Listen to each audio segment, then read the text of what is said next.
Assalamualaikum warahmatullahi wabarakatuh. Perkenalkan, saya Andre Nagoreja dari kelas manajemen 2G. Kali ini saya akan melanjutkan materi mengenai menciptakan nilai, kepuasan, dan loyalitas pelanggan. Untuk mempersingkat waktu, kita langsung saja ke pemaparan materinya. Yang pertama ada memaksimalkan nilai seumur hidup pelanggan. Pelanggan terbesar perusahaan tidak selalu menghasilkan laba tertinggi. Pelanggan terbesar bisa menuntut layanan yang baik. Pelanggan terkecil membayar harga penuh dan mendapatkan layanan yang minimal. Tetapi biaya bertransaksi dari keduanya dapat mengurangi profitabilitas mereka. Pelanggan menengah yang menerima layanan bagus dan membayar harga hampir penuh seringkali paling menguntungkan di antara keduanya. Jadi tujuan seorang pemasar saat ini tidak hanya untuk mempromosikan barangnya saja ataupun produknya saja, melainkan namun juga untuk memberikan pelayanan yang baik agar si pelanggan tersebut merasa puas ya. Bisa merasa puas dan akan ikut mempromosikan produk kita kepada orang lain. Jadi produk kita itu sudah memiliki nilai di mata pelanggan tersebut, sehingga dia menyampaikan ataupun mempromosikan kepada orang lain. Dan hal tersebut bisa meningkatkan profitabilitas untuk perusahaan.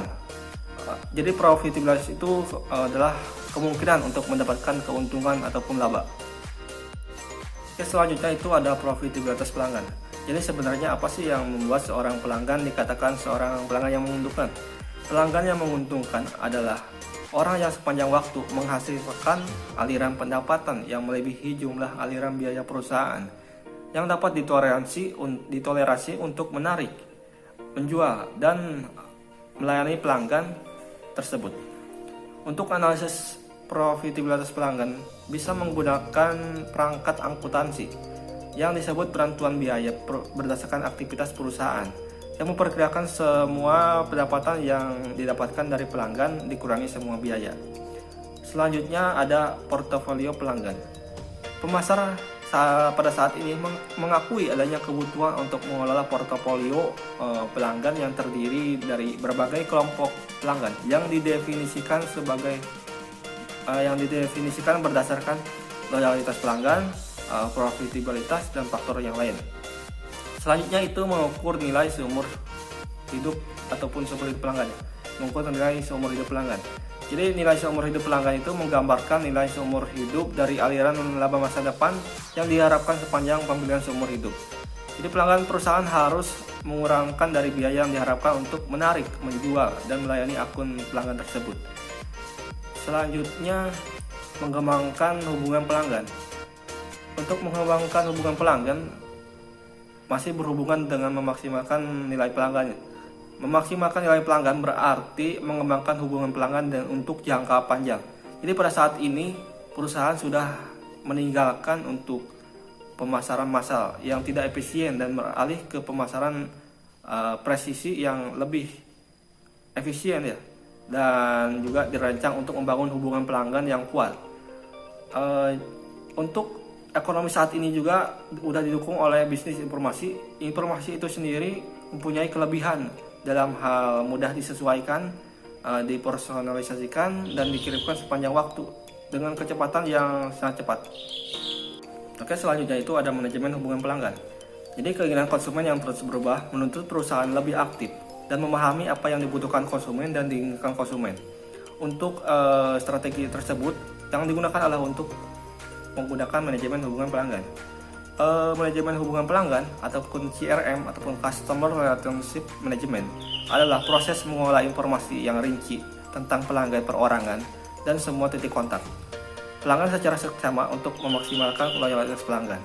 CRM ini didasari pada filosofi bahwa pengusaha dapat meningkatkan keuntungan mereka dengan membangun hubungan ataupun hubungan yang baik dengan mereka ataupun pelanggan.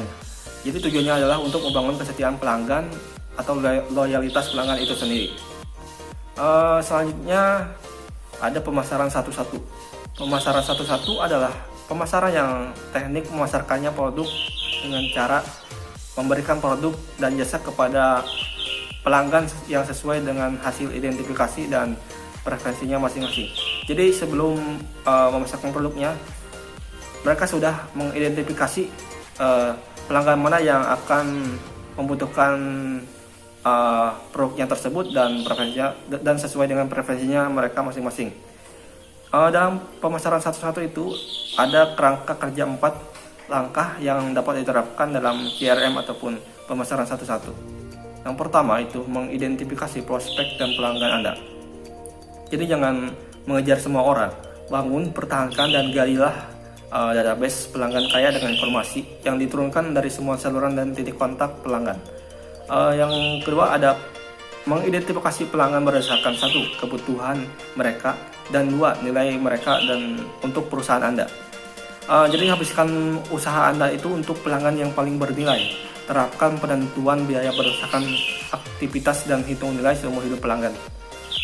Selanjutnya itu berinteraksi dengan pelanggan perorangan untuk meningkatkan pengetahuan Anda tentang kebutuhan perorangan dan membangun hubungan yang lebih baik.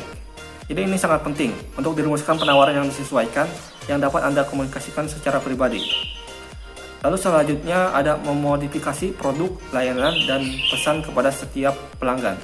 Jadi harus memfasilitasi interaksi pelanggan-pelanggan melalui pusat hubungan perusahaan dan situs web agar terjalinnya komunikasi ataupun pelayanan yang lebih baik. Lalu selanjutnya itu ada meningkatkan nilai basis pelanggan. Jadi pendorong utama nilai pemegang saham adalah nilai agregat basis pelanggan.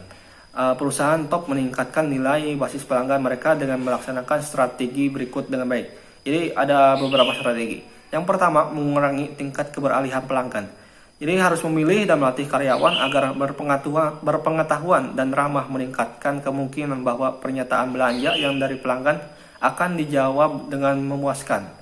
Lalu ada meningkatkan daya tahan hubungan pelanggan. Semakin terlihat seorang pelanggan dengan perusahaan, maka semakin besar kemungkinannya untuk menjadi loyal. Jadi untuk hubungan pelanggan tersendiri itu sangat penting agar si pelanggan itu bisa loyal terhadap perusahaan kita ya. Dan selanjutnya itu meningkatkan potensi pertumbuhan setiap pelanggan melalui pangsa dompet atau penjualan silang dan penjualan ke atas. Meningkatkan penjualan dan pelanggan lama dengan penawaran dan pelanggan baru itu sangat penting. Jadi semuanya harus ditingkatkan secara baik. Lalu yang selanjutnya ada membuat pelanggan berlaba rendah lebih menguntungkan atau menghasilkan mereka. Untuk menghindari kebutuhan langsung untuk menghilangkan pelanggan, pemasar dapat mendorong pelanggan yang tidak menguntungkan untuk membeli lagi atau membeli dalam kuantitas yang lebih besar.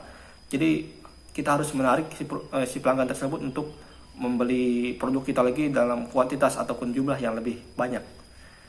Lalu selanjutnya ada memfokuskan usaha yang tidak seimbang untuk pelanggan bernilai tinggi.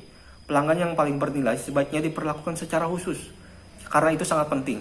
Tindakan simpatik seperti ucapan kepada mereka sangat memberikan pengaruh dan bisa mungkin mendapatkan apresiasi dari pelanggan tersebut. Lalu yang selanjutnya itu ataupun yang terakhir ada menarik dan mempertahankan pelanggan. Jadi perusahaan yang berusaha memperbesar laba dan menjual ataupun memperbesar laba dari penjualan mereka harus menghabiskan cukup banyak waktu dan sumber daya untuk mencari pelanggan baru. Untuk mendapatkan petunjuk tersebut, mereka mengembangkan iklan dan menempatkan iklan prospek baru.